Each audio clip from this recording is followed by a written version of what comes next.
آج کل ہماری قوم میں بہت مسائل ہیں، بہت ساری روحانی بیماریاں ہیں، لیکن ایک بیماری حقوق پامال ہو رہے ہیں۔ بھائی نے بھائی کا حق کھا لیا، بہن نے بھائی کا حق بھائی نے بہن کا حق، اور والدین نے اولاد سے منہ موڑ لیا، بیٹا نالائق نکل گیا۔ سب جگہ ہے، یہ عام مسائل ہیں۔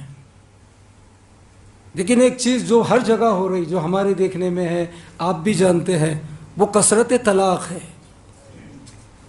اس پر آگے بڑھیے۔ یہ ڈیورس یا ڈائیورس یا طلاق جو بھی اسے کہتے ہیں، کیوں؟ اس لیے کہ چلیے بھئی طلاق ہو گئی، طلاق فقی جعفری میں فقی مسئلے سے حرام نہیں ہے، مکروہ ہے، لیکن امام کا ایک فقرہ ہے تمام کتابوں میں کہ وہ چیز جو جائز ہے مگر پھر بھی خدا اس سے ناراض ہے، وہ طلاق ہے۔ اور پیغمبر کہتے ہیں کہ میری امت کی کسی بیٹی پر اگر شوہر ظلم کرے گا تو وہ شوہر آگے نہیں بڑھ پائے گا جب تک میں اس سے سوال نہ کر لوں۔ یہ کتابیں بھری پڑی ہیں ان باتوں سے، اس پر ایک اشرا ہو سکتا ہے۔ دوہرا 3 گنا گناہ ہوتا ہے۔ ایک تو ظلم کیا، اس وقت نہیں ہے، مصیبت یہ ہے، ایک ہی جملہ کافی ہے، کاش ہر بہو بیٹی بن کر جائے اور ہر ساس ماں بن کر بہو کو بیٹی کا پیار دے۔ مسئلہ یہ کہاوت مشہور ہے بچوں کے بیچ میں کہ تالی 2 ہاتھ سے بجتی ہے۔ صرف ساس ماں بن جائے نہیں چلے گا، بہو کو بھی بیٹی بننا پڑے گا۔ صرف بہو بیٹی بن جائے تب بھی نہیں چلے گا، ساس کو ماں بننا پڑے گا۔ مسئلہ حل ہو جائے گا۔ ہم تو یہ چاہتے ہیں، ایک عام بات کر رہا ہوں پوری دنیا کی، میں یہ چاہتا ہوں کہ میرے گھر میری بیٹی جس گھر میں گئی ہے وہ تو رانی بن کے رہے، لیکن دوسرے کی بچی جو میرے گھر میں آئے وہ نوکرانی بن کے رہے۔ یہ جملہ کافی ہے۔ ہم آل محمد کے ماننے والے ہیں، ہم یہ چاہتے ہیں کہ وہ بچی، ہماری بچی جہاں گئی ہے وہ خوش رہے، رانی میں بیٹی بن کے رہے، رانی بن کے رہے، خوشحال رہے۔ لیکن دوسرے کی بچی بھی تو ہمارے گھر میں آئی ہے، تو وہی سوچ رکھو، کیونکہ اگر علی کے ماننے والے ہو تو پھر آواز علی آتی ہے، حب لأخیک ما تحب لنفسک۔ علی کے شیعہ کی صفت اور خصوصیت یہ ہے کہ وہ اپنے نفس کے لیے وہی پسند کرتا ہے جو برادر ایمانی کے لیے۔ یا جملے کو پلٹ کر کہتا ہوں کہ علی کے شیعہ حب لأخیک ما تحب لنفسک، اپنے برادر ایمانی کے لیے وہی پسند کر جو اپنے لیے پسند کر۔ مسائل حل ہو جاتے ہیں۔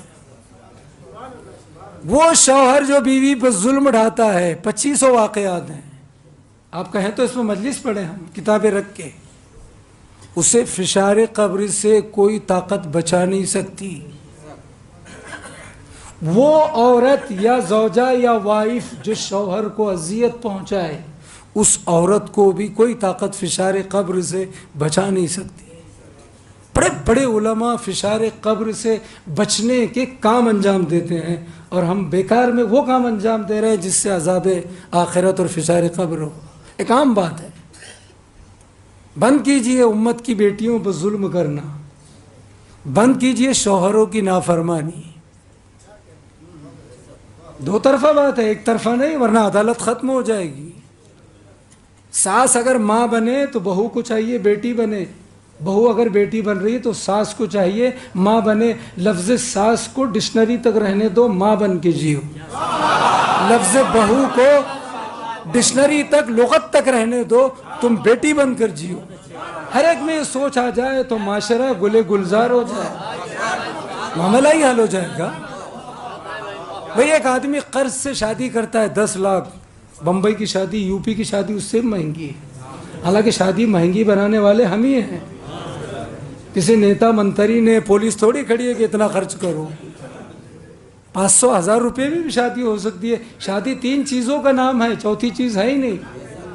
3 چیزوں کا نام شادی ہے۔ ایک نکاح یعنی صیغہ نکاح، انکاح تو زوج تو، دوسرے مہر، اور تیسرے ولیمہ۔ ان تینوں میں بھی ولیمہ مستحب ہے، کٹ، کوئی ضروری نہیں ہے۔ 2 ہی چیز ہے، مہر اور مولانا کا صیغہ۔ لیکن ریسپشن ولیمے پر 10 لاکھ، مولانا کو 500 روپیے۔ میں میری بات نہیں کر رہا، میں تو پڑھتا ہی نہیں۔ تو کیوں؟ جو چیز ضروری ہے نا، حال کو 1 لاکھ روپیے، بریانی کے 2 لاکھ روپیے، بھائی جب ایسا کرے گا خدا کو بھول کے تو پھر طلاق کو تو جھیلے گا، نتیجہ آئے گا نا۔ مسئلہ یہ نہیں ہے، میں نے ہر ممبر پر بات پڑھا، حالانکہ مجھے اس کا کوئی فائدہ نہیں ہوا، دوسرے مولانا فائدہ اٹھا گئے۔ مسئلہ یہ مادیت کے مزاحیہ طور پہ کہہ رہا ہوں میں، مت دیجئے، میرا تو اعلان ہے کہ نکاح کا مجلس کا بھی مجھے مت دیجئے، مگر کم سے کم مل جل کر رہیے۔ گڈو بھائی، عشرت بھائی جانتے ہیں 93 میں نے ساکینہ کا میں اعلان کیا تھا، جمعہ میں جب پیش نماز تھا، کہ نہ مجھے نکاح کا دیجئے نہ مجلس کا، جو غریب ہے وہ بالکل نہ دے، اگر جو امیر ہے دے سکتا ہے دے، مگر رشتہ ازدواج کے بعد پیار محبت سے زندگی گزارے۔ ہمارے لیے ہدیہ یہی ہے، آپ کی محبت، آپ کی یونٹی۔ کیوں؟ اس لیے کہ مال کی طرف دوڑنے والے اور ہوتے ہیں، عمل کی طرف دوڑنے والے اور ہوتے ہیں۔ جب اس نے رزق معین کیا ہے تو روٹی کی فکر کیوں؟ رزق حلال کے راستے ہیں تو حرام کا راستہ کیوں؟ جو آدم کے زمانے سے دے رہا ہے تو آج بھی دے گا، جو کل دے رہا ہے وہ پھر کل دے گا، اور جو علی کو چھوڑنے والوں کو دے سکتا ہے تو کیا علی والوں کو نہیں دے سکتا؟ اور سوچئے، صلوات پڑھ دے بر محمد وال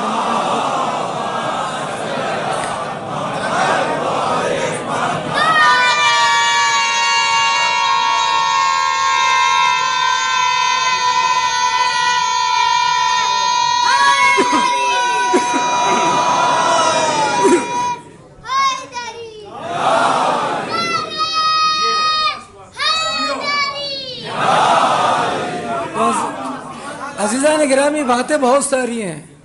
علماء، مولوی صاحبان، میرے جیسا مولانا طالب علم ڈرتا ہے کہ اگر پڑھیں گے تو وہ یہ سوچے گا میرے لیے پڑھ رہے ہیں، وہ یہ سوچے گا میرے لیے پڑھے، یہ سوچیں گے تو امام آ جائیں گے، پھر کوئی نہیں بچے، پھر بچے نہیں، سوچنا نہیں ہے۔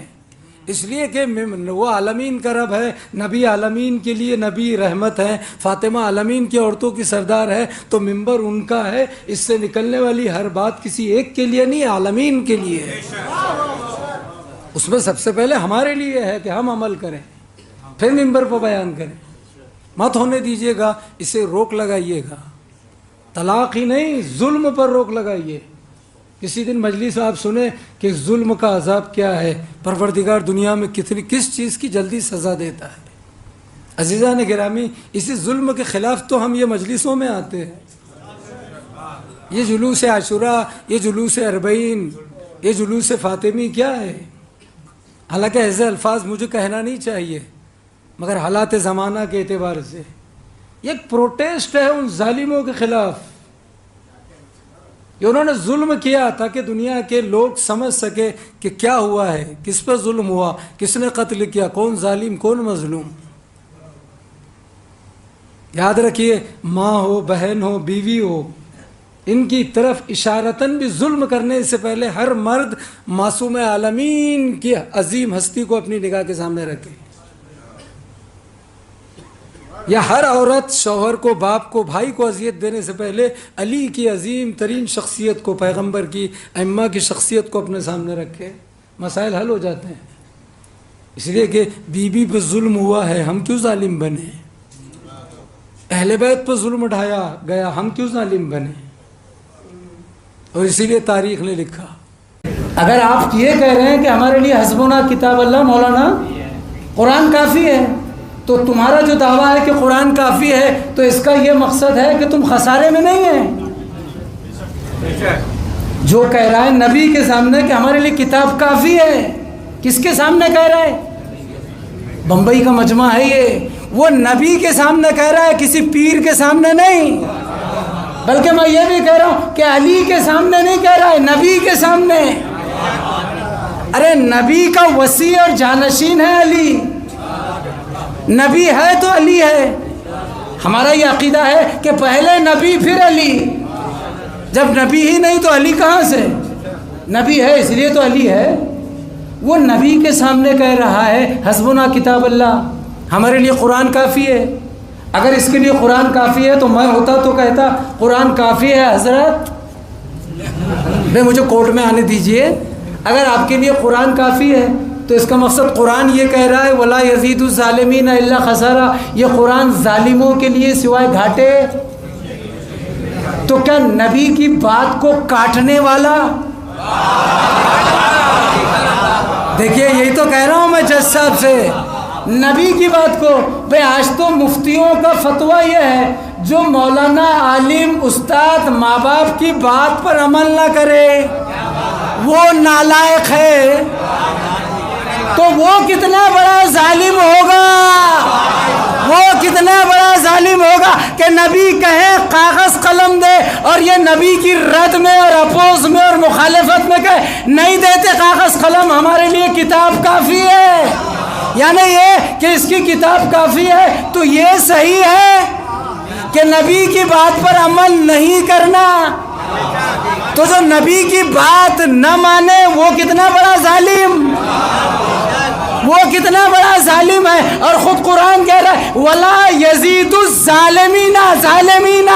یہ قرآن سب کے لیے ایمان کے لیے رحمت و شفا، مگر ظالم کے لیے خسارہ ہے.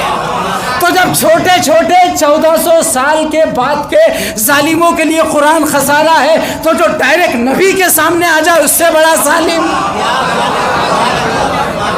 صلوات پڑھ دے پر محمد وآل